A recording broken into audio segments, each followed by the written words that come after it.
Yeah, So I know. What I'm hearing in our district is, well, I didn't get a bill. Well, yeah, mhm. you did. Do you know where to find it? So Yes. that it's a little bit of education on, I don't know why again, but you just keep pounding away until everybody is on board with what it's doing. But yeah, it's such a it just kind of makes my hair catch on fire when they say, "Well, I didn't get a bill," and I'm like, yeah, yeah, you did. It's okay. Tells Well, me that it just That tells me tells they're you how not much reading they the read their emails. emails. exactly. Yeah. They're not So, reading so the are they emails. sending it out electronically then to the treasurer or whatever? Yes. Oh, well, Well, it's not being that saves sent. bucks. It's not being sent electronically. It's just available on the portal. Right. Oh, on the portal. Okay, well, I'm gonna get that word out to people. Ha, Yeah. I think communication has been poor on that side of it. So, well, Well, There's a on header that when you log happy into note, it. I, Sorry. I tend to look at it a slightly different way. If a treasurer has been receiving notification of dues coming up on a regular basis, and suddenly the communication ceases, and they do nothing, they're not curious as to why. That's a good question. but perhaps for another time. Let Let's it get go. started. Let's get started. How's everyone doing tonight? good. Good. That is good. Let me just get my notes up because they disappeared on me real quickly. I don't know about you folks, but Area 1B is having a wonderful year. And that's due to what each and every one of you are doing. I just checked the numbers and we're 742 plus in net members for the year. The other number that really rocks me is we are 26 new clubs. And so we're just growing, but we're growing and we're retaining members and we're recruiting members. We're also doing really well in service.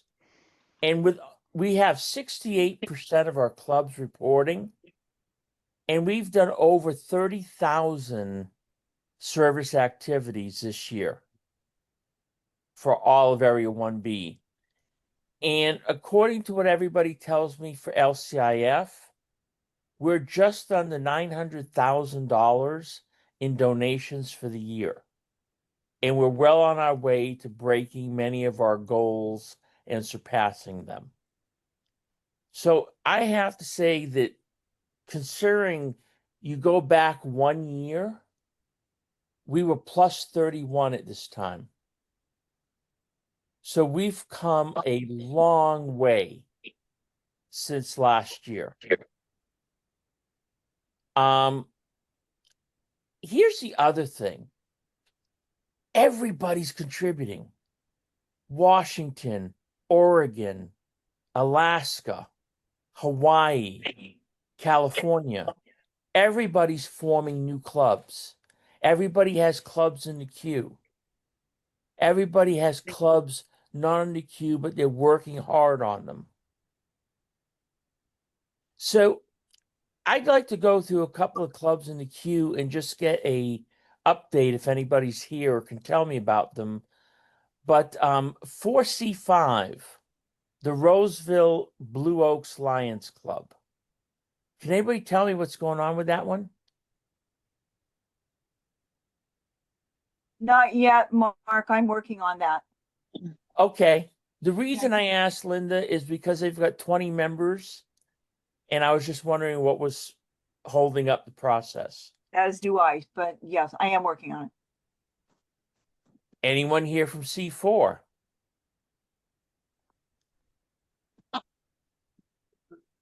Well, you have two clubs that are in the queue.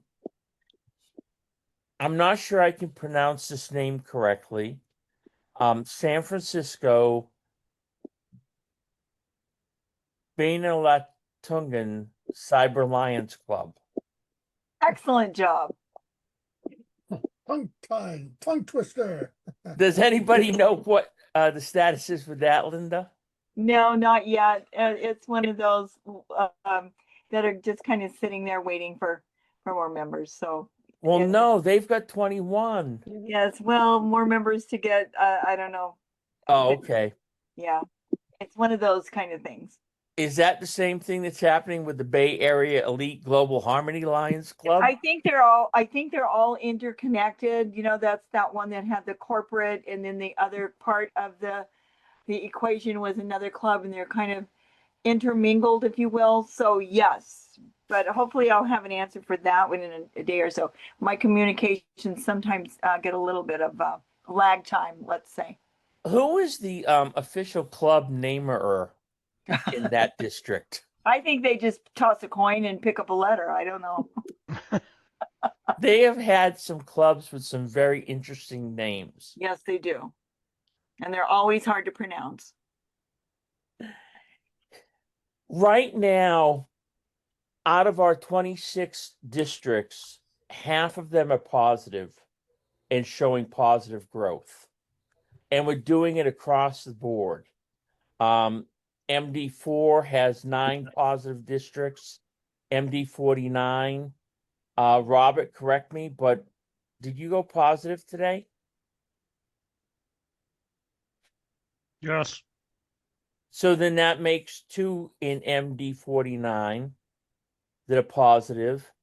And then MD19 has 3 that are positive.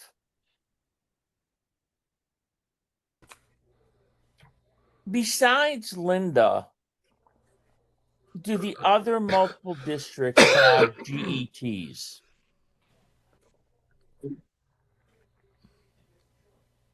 This is Steve Buscemi's greatest performance. You think so? I think so. I'm gonna be. Okay. I'm gonna be Could you all put yourself on mute, please?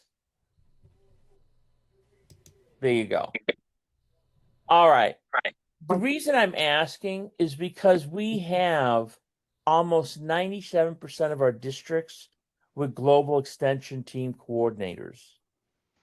And I was just curious if we had the same at the MD level. All right. Here's a number that's really cool. No clubs on status quo. That is pretty phenomenal. Awesome. Now, about 3 weeks ago, we got our accounts balances report. And once I pulled myself up off the floor, after seeing that we had 246 clubs at risk of financial suspension, you guys have come through. Since that time, we've whittled that 246 down to 140 clubs. And where we had 4,900 Lions at risk, we now have 2,600 Lions at risk. So we've come a long way on that, but we have a long way to go because we don't want to take a huge hit to our numbers in a couple of months. Service reporting. I think we're doing well at 68%. Everybody tells me we could be doing better. But if we can, let's do better. Let's try to get it up to 71 to 75% before the end of the year.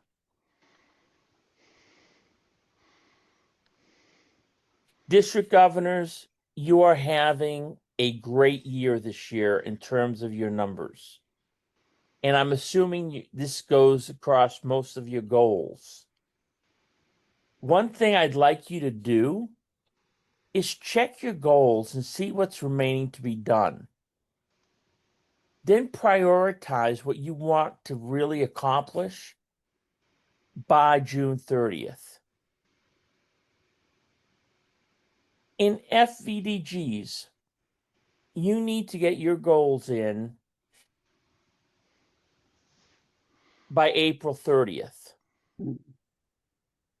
What I'd like you to do is instead of starting from a blank sheet of paper, go to your existing district goals, see what the status is, see what you want to continue, and continue some of those goals into this next year. Just because they happened to be someone else's district goals doesn't mean that they're not district goals across the board. Some district goals take multiple years to accomplish. So make sure that you can start there instead of starting with a blank sheet of paper. How many know what this week is? Earth Week. It's Environment. Earth Week. It's Environmental Week. It's our week of service.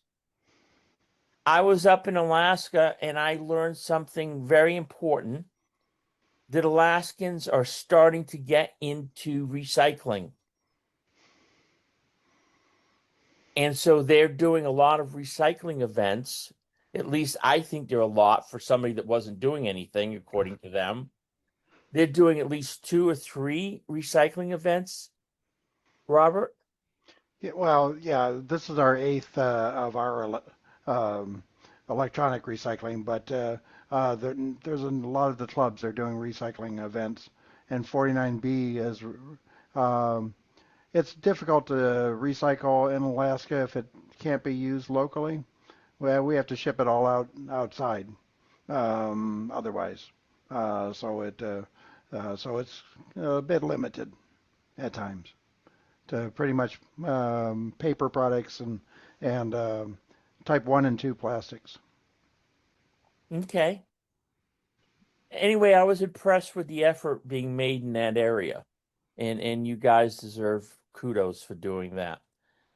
Anybody else doing anything for Environment Week? Linda. Our club is buying trees to plant in forest where the forest fires have been. And you can get 50 trees for $95 through this organization that we are. So we are designating designating, I guess, in donation for members and family members from our club that have passed. So we are dedicating all of those trees to those folks. And we've been doing this for a few years, and we always choose to do it this time of year for environmental. So we just call it our Arbor Day. It's pretty cool. I mean, it's doing a good service all the way around. So that's what we're doing. Okay. Any other environmental projects going on? Yeah, we have one, but it's actually slated for May 9th, which is Monarch Butterfly Festival that we have down in North County. And this is our 4th one, and it's growing every year, teaching people how to make a garden full of milkweed and other things to attract butterflies. It's working. So that's one thing that we're doing here. I think I'm the only one in 406 that's doing that right now, and I heard 404 is doing the Monarch Butterfly Well, thing. your district governor has her hand up, and she's going to share with us something else. Uh-oh. I stepped on it. Look. District 406 is joining hands in partnership with the County of San Diego. They have a program, it's called Creek to Bay. And what that does for us is we are all the way to the Arizona border and all the way down to Mexico and then to the Pacific Ocean. So they've designated 4 areas geographically. We're joining in with them. So some can work the ocean, some can work the desert communities, some can work border, and some can work north. And so far, we've got, I think, 29 people signed up for it, but it's a district-sponsored event for environmental awareness. And Great. that is during the week of Environmental Week. Thank you. Thank you. DG Matt Stickler. Yeah, one of my clubs just finished their 5K run, and at the end of their 5K, you got a treat, a fruit treat. So they gave out 100 fruit trees. Well, that's kind of unique. That's a neat idea. Do they have to run with the tree, Matt? No, you get it after, At the finish Yeah, line. after- That's their prize. Awesome. I like that. That's pretty cool. FVDGs. If you haven't already identified your global action team members, we need you to, at a minimum, put in your global extension team coordinator and your global membership team coordinator. Invitations have already gone out to those GETs, GMTs, and FVDGs to register for the event, and the event is June 19th through 21st. If you or your teammates did not receive an invitation, please reach out to Juanita or me, and we will get you a registration invitation. Does anyone have any comments or questions about the Mission 1.5 Summit?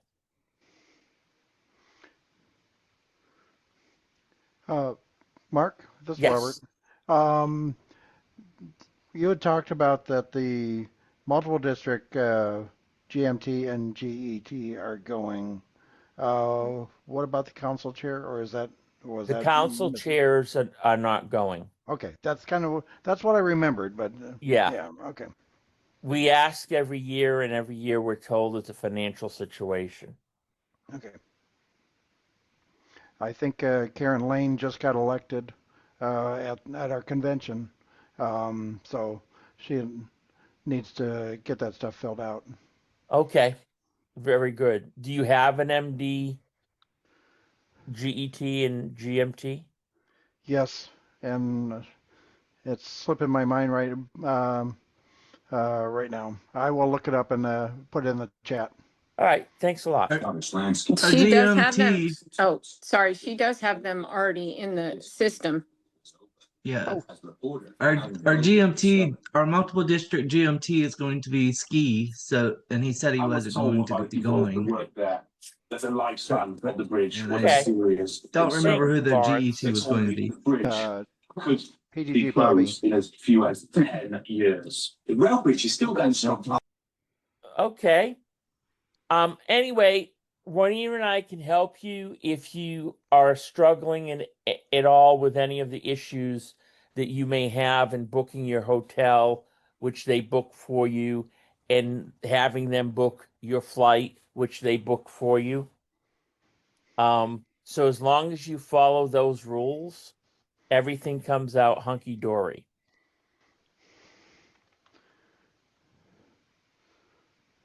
We are excited tonight. Maybe not you all, but I am. And the reason for that is Area Vice Leader Juanita has been working on youth protection efforts for several years now in multiple District 4. She's been there since the beginning. Tonight, she's going to give us a brief overview of what MD4 has been doing in youth protection. Once she's finished, hopefully by then, ID Mark Mansell will be on the call, and he will tell us what they're doing with youth protection at the LCI level. So, Juanita, take it away. Okay, thank you, Mark. Yes, like Mark said, this has been a journey that started back in 2014, 2015, when PDG Manny Sanchez and my husband came in as second vice district governors. And that cohort of governors saw the need for a youth protection policy because there was nothing in place at that time. So they started preparing the policy back in 2016, 2017. 2017 to 2019, it kind of went dormant. It was at a standstill. So when our council in 2019, 2020, which was Mark and our council came in, we took the bull by the horns and we adopted an MD for youth protection policy. And that was adopted in our February 2020, the state convention. We formed an ad hoc committee and there were area leaders throughout the state of California that assigned that were appointed. So again, there was nothing in place at that time when we started this. Yeah. We started the training sessions throughout in 2020, and we have been doing training sessions since then. Now, keep in mind, I know there's several of you from out of state, but this is something you might want to look into at your local level and your state level. We're finding out even within California that there's different youth protection guidelines by county and by city. Not only the state, but they're different entities. So in 2021, Governor Gavin Newsom signed into law Assembly Bill 506. It was added to the youth service organizations, which became effective January 1st, 2022. And what that entailed, what AB 506 requires that all adults 18 or older will have direct contact with or supervision of children under the age of 18 that work with youth and that supervise youth 16 hours a month or 32 hours a year to complete a complete criminal background check, which is the live scan, the fingerprints, and mandated reporter. So this involved also the clubs and the districts to appoint a youth protection officer that will oversee their clubs and their district activities and to monitor the volunteers as well too. So that's the process that took place. And I want to say there was quite a bit of pushback beforehand, but now that once it was placed into law, we had a little bit more leverage to implement the policy. Now the new caveat is on January 1st of 2026, there's Senate Bill 848, which came into effect. And it pretty much involves the schools and volunteers. But those of us that have LEO programs within our schools, they're on campus, it might impact our LEOs. So right now, there's no change in status. It still reinforced the need for live scan and mandated reporter. But now there's going to create some more oversight. The new law now kind of does away with the hour requirement. It doesn't matter how many hours you work with youth or supervising youth. As long as you have direct supervision with him, even though you're not considered a mandated reporter, you are strongly encouraged to obtain all the clearances and make sure that you follow all the protocols in reporting instances. So the impact to our Lions for LEO advisors, even if we're not legally mandated reporters as per the law, we are still functioning at a youth supervisory role. Schools may require us to complete mandated reporter training as a condition to be on campus. From a risk management perspective, MD4, we need to treat LEO advisors as required, that they are required to have training regardless of the mandate. And this also involves annual mandated reporter training for LEO advisors, clear documentation that they have completed the training, and also that we have the live scan process completed every 2 years. So when LEO clubs operate on campuses, they are under the supervision of the schools. You have to follow the protocols that the schools have in place. And of course, you have that partnership with the school districts. So again, school district policies and regulations govern the reporting procedures. They may require volunteers to complete their own training modules at that school district. And again, SB 848 reinforces the organizational responsibility to provide training, even though it's not strictly required. Again, Lions, we cannot just rely on ourselves that we are we are only volunteers. If we're operating within the schools, compliance will be expected and it will be increased. So as the laws are changing, they are leaning more towards the protection of our youth. The nuance is that Leos who are above 18 of age, and they're graduates and everything, and they are supervising minors, such as a coaching, a supervisory role, they may be required to be mandated reporters. They may fall into that status.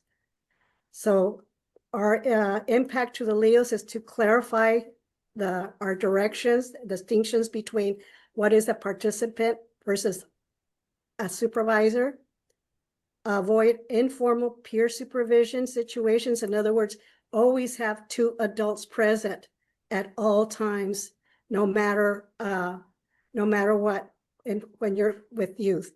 That way, everybody's covered, the youth are protected, and so is the volunteer. SB 848 increases emphasis on training documentation. Our Leo advisors must know who to call, when to call, how to document, how to notify Lions leadership in case there's an incident, and how to coordinate with school administration. So we will be changing our MD4 policies, upgrading it to where it meets the requirements with 848, because we want to make sure that we are aligned with the school districts, and we want to make sure that our Lions and Leos or anybody that enters campuses are not allowed to go in because we don't have a policy in place. So again, our policy will include clarity that Leo advisors receive training regardless of the statutory minimums. We will emphasize reporting obligations aligned with the school district requirements and clarify responsibilities of those that are 18 or above that have leadership roles. So that means like your mentors, or when you go to youth camps and things like that, we need to make sure they are cleared. But again, this varies from state to state. Would recommend that you look into, see what youth protections policies are in place within your local vicinity, municipalities there. But again, this has been a process. It's ongoing. Like, we say the law changes, so that means we have to be open and flexible to also make the changes as needed. But again, we are looking more for the reinforcement of protection of our youth, because we want to make sure that kids are safe, they feel safe. We want to make sure the parents are aware that their children are safe in our youth activities. And Mark mentioned we have discussed this with Lions International. They have supported our policy since we developed it back in 2019, 2020. But we didn't have anything in place with international. So when we brought it up with Mark Lyon a couple of months ago, they said it was already in the works. So we're anxious to find out, see what they have in place, because more than likely they will make it requirement that we follow local municipality and local state laws. But hopefully we'll get something soon. But we did do a comparison between the Boy Scouts, Boys and Girls Clubs of America, the Kiwanis International, the Key Kids, and Rotary, the Interact Kids, and all of those youth service advisors, they have very detailed, comprehensive policies in place. So that kind of was an awakening for us that we need to put a little bit more into our policy to make it greater protection for everybody all the way around. But that's it in a nutshell. There's a lot involved with it. It does take some time to digest and make it understandable and the process behind it. But it's something that's evolving on a constant basis. There's a question in the chat room, Juanita. Yes. And it says, what is the policy for non-school Leos? Do we need just one adult background checked or two? I It- see it says required 1 and recommended 2. Right, one should be required, one should be cleared for sure, but we should always have 2 adults present. But absolutely, anytime you're in a supervisory role, you need to make sure that you are cleared. It's for everybody's protection all the way around. Linda Barbara. Juanita, when this information is kind of stable and set, how is the word going to get out to those that need to know? We will start setting up workshop sessions again, like we usually do every year. So hopefully we could get those started sooner than later. But right now, we're kind of just waiting to see how International puts this in place. Because the other thing too that we're looking into is the youth exchange camp programs too. See how that comes into play, because we looked at that and all it says was you must follow state, local laws. That's it. It doesn't give us really any other guidance. So we're hoping we could get a little bit more detail on that as well too. Okay, thank you. Hey, Juanita. Yes. This is Garrett from Hawaii. So as a Boy Scout leader, everybody, including parents, should get the training so everyone is aware of what's going on. That's my 2 cents. Absolutely, yes. We do have a school district here, but we're here in California, in Santa Barbara County. And there is a school district that will not allow any parents to enter their campus unless they are background checked, done the metadata reporter, and also completed their training for that school district. So it doesn't matter whether the volunteers are employed by the district or not. This means all volunteers because they're involved in athletics and the variety of programs there. So they've gotten very strict. So it's just a matter of waiting to see how it all comes to play, because this law came into place on January 1st of this year. The school districts have until July 1st to adopt and adjust their school board policies and regulations. So once July 1st comes around, we need to contact our school districts and see, okay, what do you have in place with the SB 848?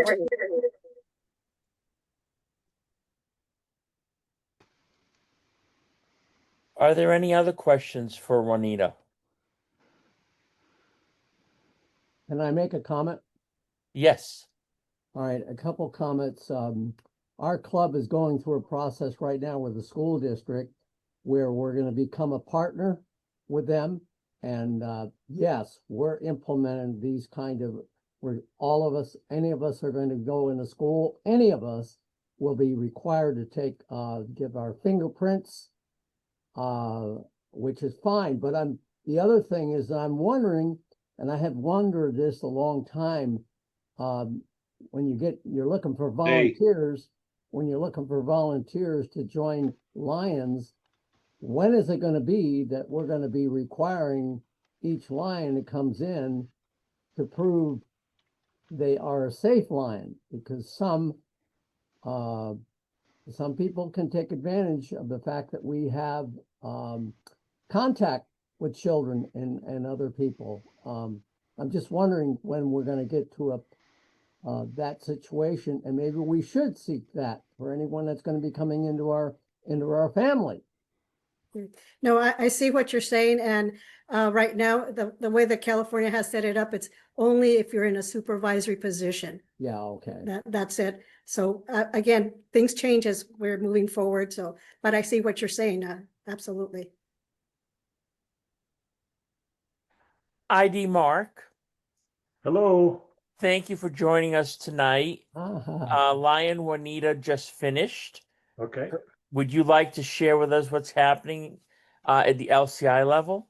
Yeah, I serve on the Constitution and Bylaws Committee, and one of our charges this year was to develop a youth protection policy, and it's moving through the process, and we're actually, I think we're going to be able to wrap it up at the board meeting in Hong Kong.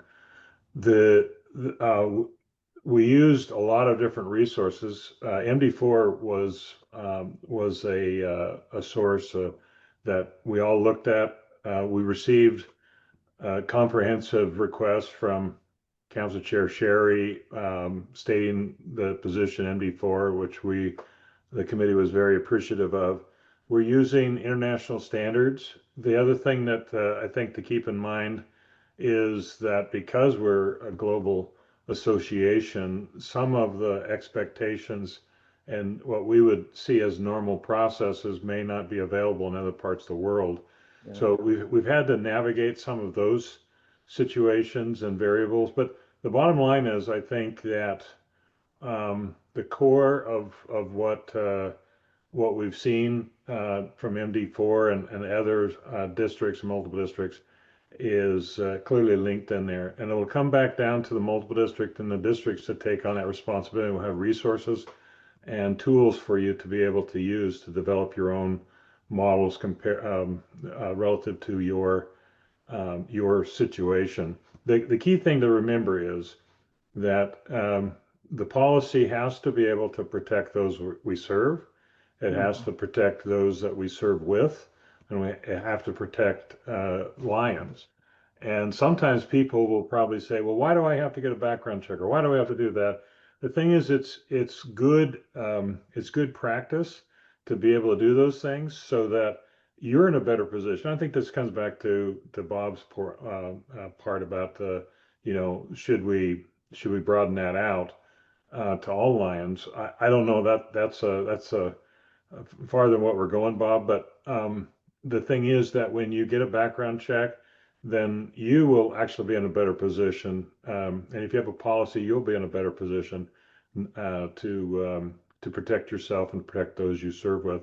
The key thing to remember is the world is changing, and because you think that the way that we used to do it in schools and in communities has worked for so long, the world is very different. I mean, I'm an elected school board member in my community, and we did what we call linkages with our students today in our middle school and high school. And it's interesting, their perspective on personal privacy and protection and just general awareness is very different than when I grew up, right? And so I think this advice and the resources that will come from LCI will go a long way to help educate and also to provide better service to those that we need to serve. So I hope to have everything. I think our committee will have something that will be out, but I do want to say a huge thanks to MB4 and all the work that's gone into that policy. We did look at that as a prime example as well. So thank you to the MD4 Lions and the leaders that put that together. Thank Any you, Mark. questions? Yeah. Yes, I have a question. Okay. I congratulate you guys for pursuing this for youth protection. Is there a similar endeavor regarding sexual harassment? The sexual harassment piece was passed last year. Okay. It was not on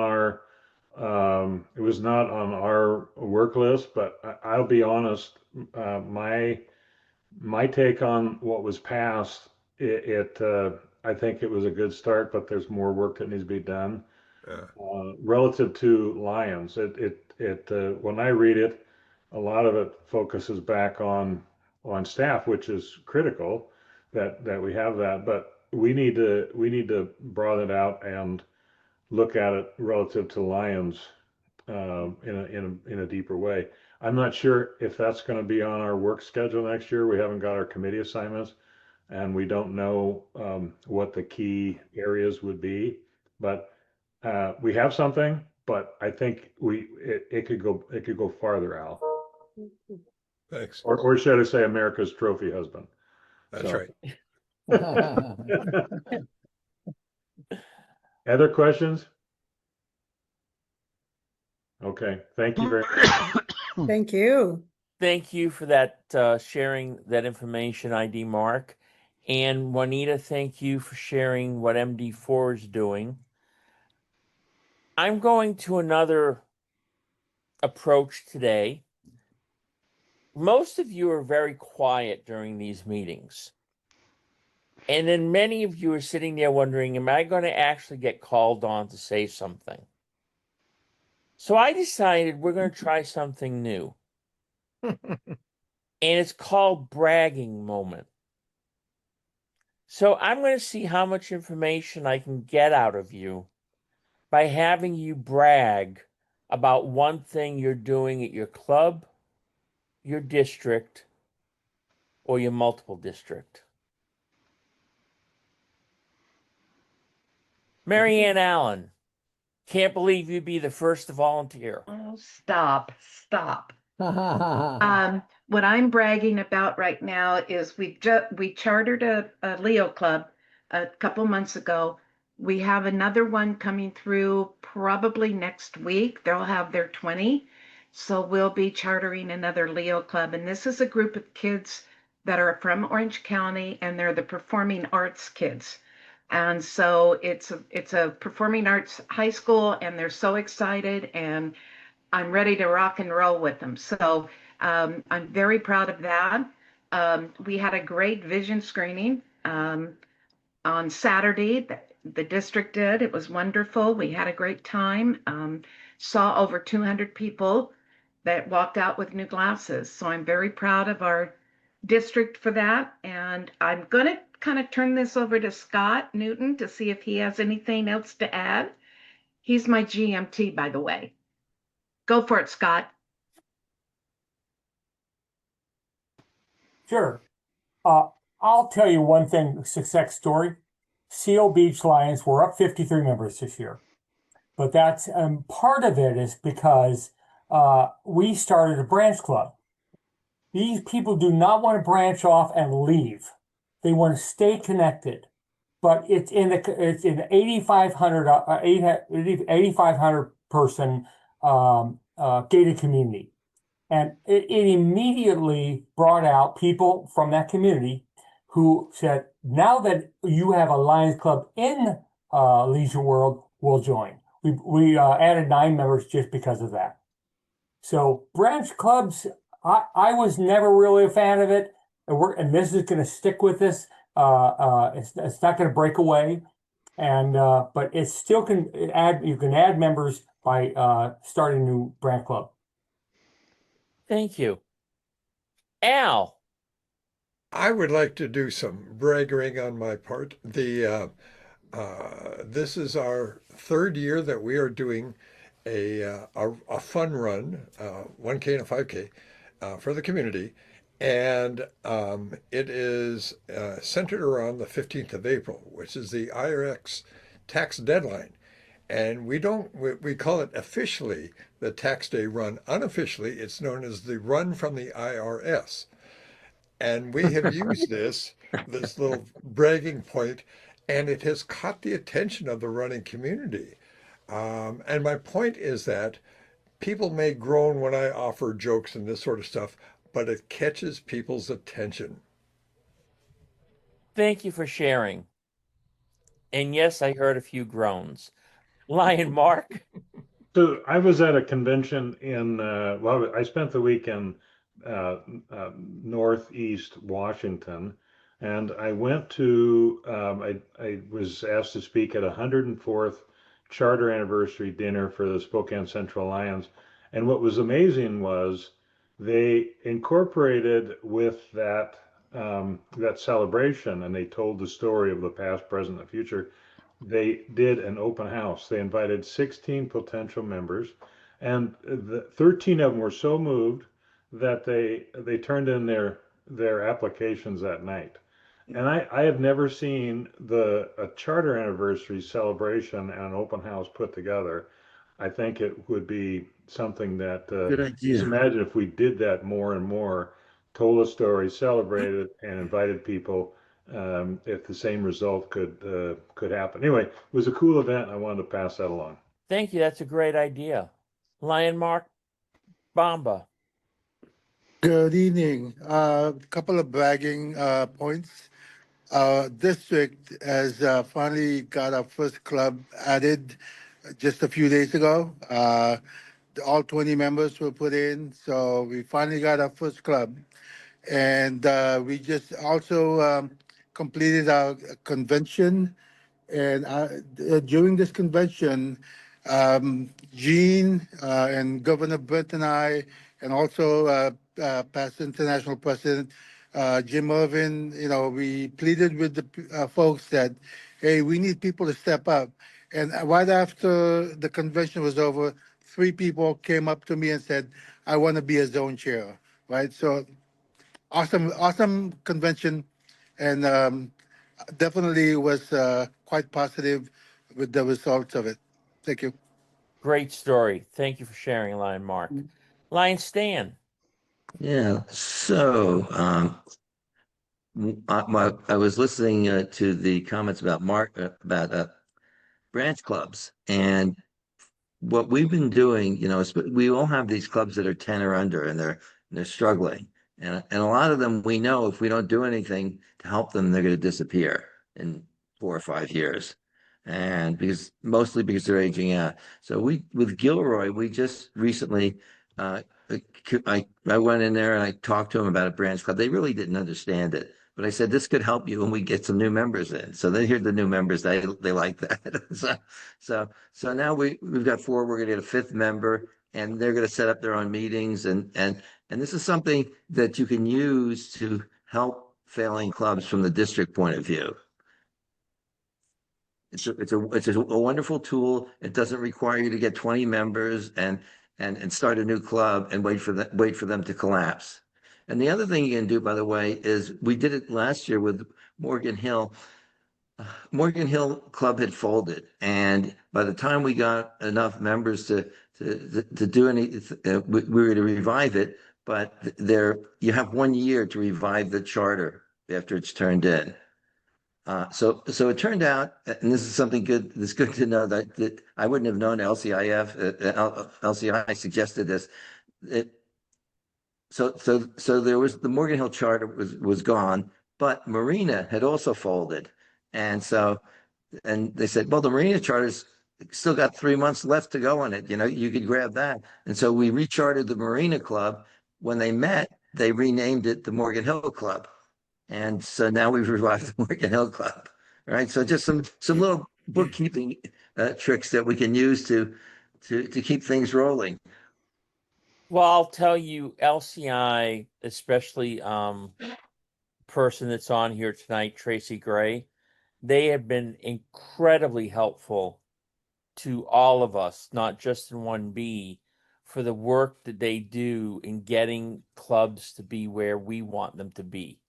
Right. And they've been very, very helpful in that regard. And so that's a great story to hear, Stan. Now, I know she's not going to brag, but I'm going to brag for her, and then I'm going to go to Hal. But Angel Peel from L2, you've got to be telling us something about what you're doing there.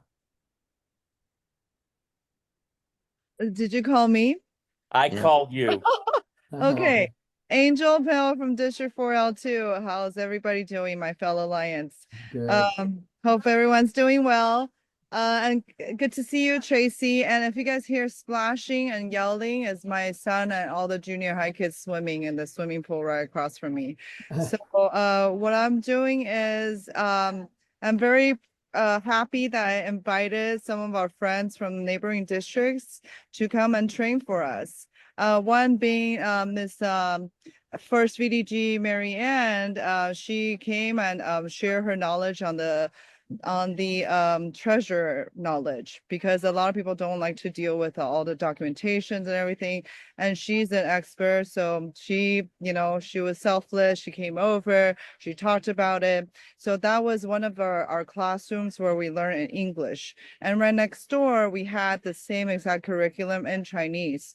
So I think having that openness to different demographics actually brought in a lot of new members for us.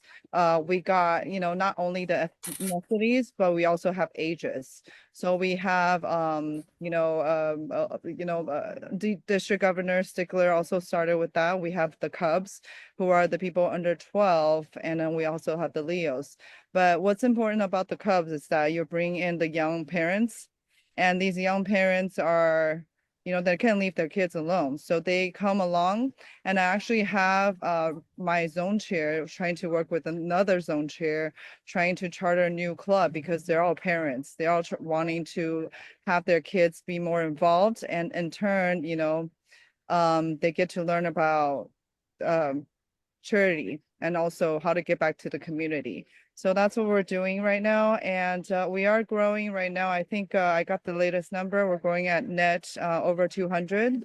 But there's still some clubs unpaid. So I'm trying to get them paid, and hopefully we can grow at a steady pace.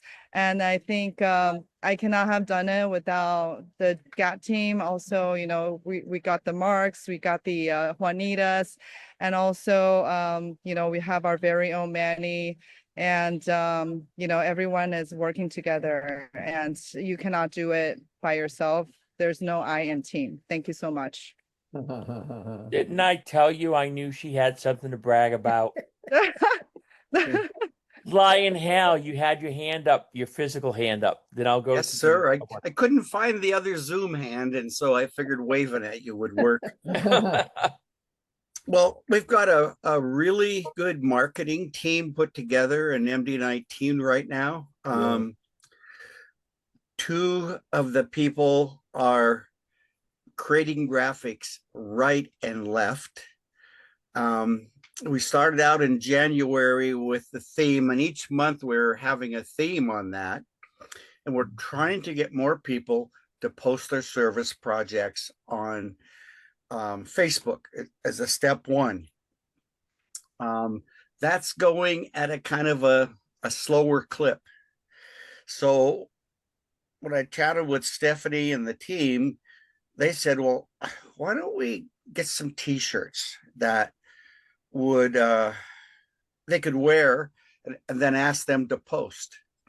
So we showed up at a 19N conference 2 weekends ago, and this is what they look like. That would be the back, and this would be the front. Hope that came over the camera okay. We were just going to promote at the 19N conference the idea that we want them to commit, and then we would give them some shirts for their club. And what happened is 4 or 5 clubs signed up for that. And next thing we know, I started with 115 shirts. And at the end of that conference, we had 27 left over because people said, I want one, I want one, I want one. And we sold them for $15. And so we're replenishing our fund to buy more shirts in the future. This past weekend, I was up in the Worley, Idaho with Director Mark, who did some shout outs about the program, which we really appreciated. And I sold, I think I'm down to 9 shirts left right now. And we have another order of 150 coming in. And what we're doing with these clubs that are smaller, that we're asking them to number one, agree to grow.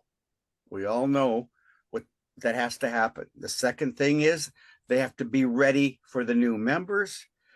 Third, they're going to do a service project, wear these shirts, and then post it on Facebook. Our theory is if we could get roughly 400 clubs to do that, that would be exciting. We thought it's important that clubs who could afford it would buy them. And for the clubs that couldn't afford it, under 20, and brand new clubs, which Airway Heights is a brand new club in, it would be west of Spokane. On that club, west of Spokane. And so we promised them 20 for the first 20 members.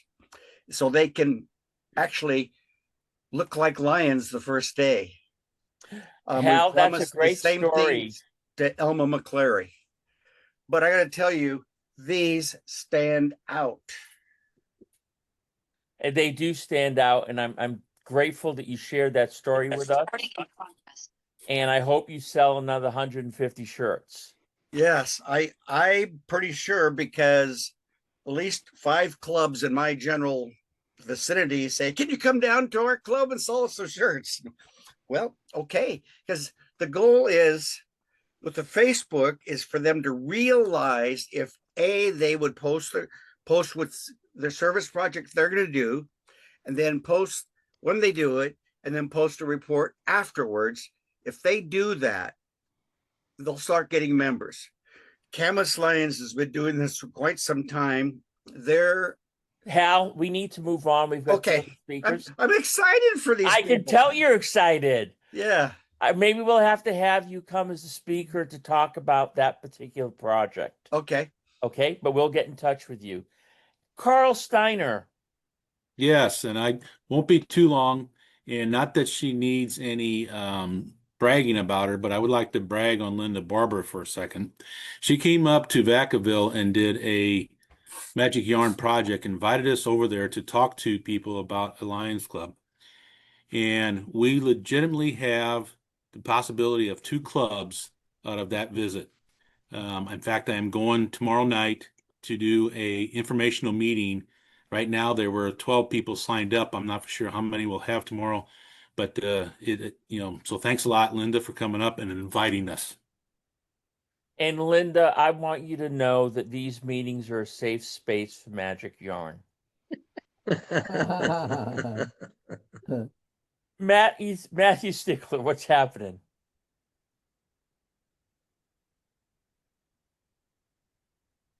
Sorry, that was a phone call from my wife. But I want to brag about my wife.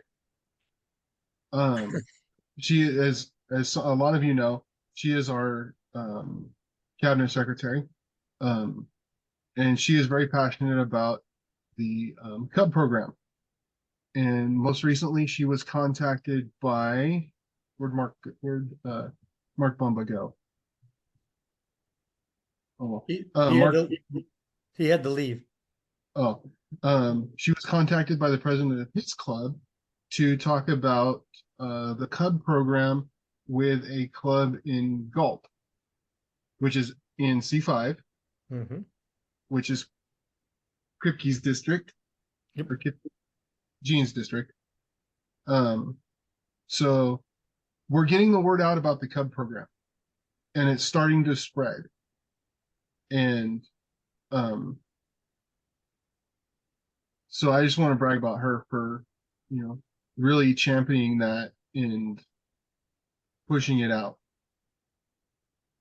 So. Well, thank you.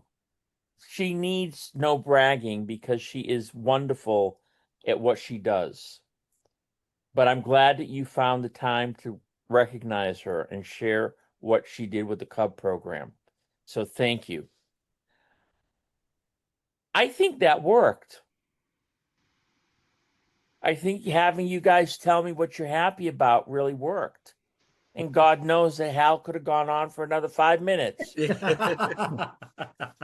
But I like to keep these meetings short and to the point. I want to thank everybody for coming tonight. I want to thank Juanita and ID Mark for their sharing of information with us. Our next meeting is next month. We have a lot of great things going on. If you need help for the Mission 1.5 summits, please reach out to Juanita or I. If you need help for anything else, we're here to do it for you. Give us a call. Everybody have a great night. Thank you, Mark. Thank you, Mark. Good night, Bye-bye. Mark, everybody. Bye-bye. Good night, everyone. Thank you, Carl. Thank you, Mark. Thank you, everyone. Good Mark, night, I'll- Linda. Good night. Mark, I'll give Night, you a phone call everybody. later. Great Sure. to be a lion. Good night. Thank you. Good night. Thanks for calling on me.